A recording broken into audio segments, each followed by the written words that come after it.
L'unité africaine célébrée par United Bank for Africa. À Lagos au Nigeria, des grandes figures du continent, notamment le prix Nobel de littérature Wole Soyinka, du musicien engagé Femi Kuti et le philanthrope Tony Elumelu ont revisité l'histoire de l'Afrique. Il s'agit pour la jeunesse africaine de s'en inspirer pour mieux construire le futur du continent.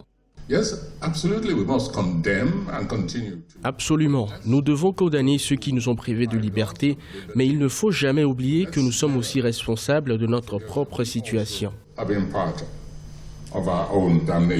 Pour les panélistes, que ce soit au niveau des infrastructures de base, l'éducation ou de la culture, la prise de conscience de la jeunesse africaine, mais surtout des politiques, reste une nécessité dans l'atteinte de l'unité africaine. Pensez-vous que la monnaie unique est possible sans décision politique? Pensez-vous que parler une même langue est possible sans une décision politique? Le peuple doit par diverses pressions amener le politique à prendre au sérieux la question de l'unité africaine.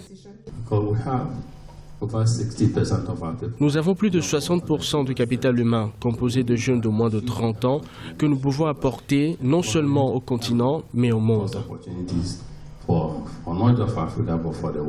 United Bank for Africa, présente dans 20 pays africains, croit au potentiel culturel et économique du continent. La Journée mondiale de l'Afrique est célébrée le 25 mai de chaque année en souvenir au congrès fondateur de l'Organisation de l'Union africaine, créée en 1963, actuelle Union africaine.